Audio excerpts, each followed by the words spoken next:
നമസ്കാരം. എല്ലാവർക്കും എൻ്റെ ഹരേ കൃഷ്ണ ചാനലിലേക്ക് സ്വാഗതം. ഇന്ന് നമ്മൾ നോക്കാൻ പോകുന്നത് നിങ്ങളുടെ പ്രണയബന്ധത്തിലോ അല്ലെങ്കിൽ നിങ്ങളുടെ ദാമ്പത്യത്തിലോ മൂന്നാമതൊരു വ്യക്തിയുടെ ഇടപെടൽ ഉണ്ടോ എന്നാണ്. ഇതൊരു ജനറൽ റീഡിംഗ് ആണ്. അതിനാൽ നിങ്ങളുമായി ബന്ധപ്പെട്ട കാര്യങ്ങൾ മാത്രം നിങ്ങൾ സ്വീകരിക്കുക. തീർച്ചയായിട്ടും നിങ്ങളുമായി റെസൊനേറ്റ് ചെയ്യുന്ന കാര്യങ്ങൾ മാത്രം എടുക്കുക, അല്ലാത്ത കാര്യങ്ങൾ വിട്ടുകളയുക. ഇന്ന് നമ്മൾ നോക്കാൻ പോകുന്നത് നിങ്ങളുടെ പ്രണയബന്ധത്തിൽ അല്ലെങ്കിൽ ദാമ്പത്യ ബന്ധത്തിൽ ഒരു തേർഡ് പാർട്ടി റിലേഷനായിട്ട് ഉള്ളതായിട്ടാണോ നമ്മൾ പരിശോധിക്കുന്നത്. അങ്ങനെ ഒരു തേർഡ് പാർട്ടി ഉണ്ടോ നിങ്ങളുടെ പ്രണയബന്ധത്തിൽ? എന്താണ് ഡിവൈൻ ഈ ഒരു സമയത്ത് പറയുന്നത് നോക്കാം. നമുക്ക് കാർഡ്സ് എടുത്ത് വെച്ചിട്ടുണ്ട്. ഞാൻ ഷഫിൾ ചെയ്താണ് കാർഡ്സ് എടുത്ത് വെച്ചിട്ടുണ്ട്. നോക്കാം, നമുക്ക് 2 കാർഡ്സ് എടുത്ത് നോക്കാം. രണ്ട് കാർഡ്സ് എടുത്ത് നോക്കാം. തീർച്ചയായിട്ടും നമുക്ക് എന്താണ് ഈ ഒരു സമയത്ത് നിങ്ങളുടെ പ്രണയബന്ധത്തിലെ തേർഡ് പാർട്ടി റിലേഷൻഷിപ്പിനെ പറ്റി എന്താണ് ഈ ഒരു സമയത്ത് പറയുന്നത് നോക്കാം. അതിനു മുമ്പ് ഞാനൊരു കാര്യം പറയുവാണ്. എൻ്റെ ചാനലിലെ വീഡിയോസൊക്കെ ഇഷ്ടമായാൽ ഒന്ന് ലൈക്ക് ചെയ്യുക, കമൻറ്റ് ചെയ്യുക, ഷെയർ ചെയ്യുക. ഹൈപ്പ് എന്ന് പറയുന്ന ഓപ്ഷനുണ്ട്, തീർച്ചയായിട്ടും അത് ചെയ്യുക. അതുപോലെ തന്നെ സബ്സ്ക്രൈബ് ചെയ്യാത്ത കൂട്ടുകാരൊക്കെ സബ്സ്ക്രൈബ് ചെയ്ത് എൻ്റെ ചാനൽ കൂട്ടാക്കുക.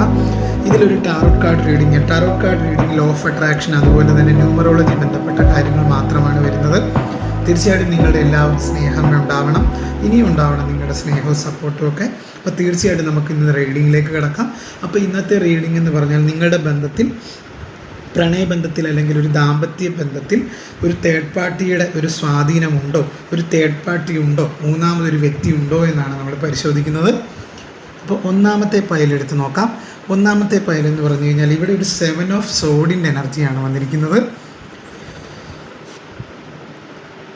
നിങ്ങളുടെ ബന്ധത്തിൽ ഒരു ആശയക്കുഴപ്പങ്ങൾ ഉള്ളതായിട്ടാണ് കാണുന്നത്. അതായത് ഇത് എത്ര പേർക്ക് റെസനേറ്റ് ആവണമെന്നില്ല. തീർച്ചയായിട്ടും ഈ ഒരു ഒന്നാം പൈൽ സെലക്ട് ചെയ്ത ആൾക്കാരുടെ റീഡിംഗ് എടുക്കുമ്പോൾ തീർച്ചയായിട്ടും നിങ്ങൾ ഈ ഒരു പൈലാണ് തിരഞ്ഞെടുത്തതെങ്കിൽ തീർച്ചയായിട്ടും നിങ്ങളുടെ ബന്ധത്തിൽ ഒരു ആശയക്കുഴപ്പങ്ങൾ നിലനിൽക്കുന്നതായിട്ട് കാണുന്നുണ്ട്.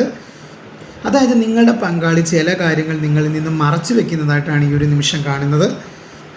അങ്ങനെ ഒരു ഗൈഡൻസ് ആണ് തീർച്ചയായിട്ടും വരുന്നത് കേട്ടോ. അതായത് നിങ്ങളുടെ പങ്കാളി നിങ്ങളിൽ നിന്ന് എന്തൊക്കെയോ കാര്യങ്ങൾ ഹൈഡ് ചെയ്ത് വെക്കുന്ന ഒരു എനർജിയാണ് മനസ്സിലാവുന്നത്. തീർച്ചയായിട്ടും അങ്ങനെ ഒരു ഗൈഡൻസ് ആണ് ഈ ഒരു സമയം മനസ്സിലാക്കാൻ പറ്റുന്നത് കേട്ടോ. തീർച്ചയായിട്ടും ആ വ്യക്തി, അതായത് നിങ്ങളുടെ പങ്കാളി മറ്റൊരാളുമായി ബന്ധത്തിലിരിക്കാൻ സാധ്യത കൂടുതലാണെന്നാണ് ഈ ഒരു കാർഡ് സൂചിപ്പിക്കുന്നത്.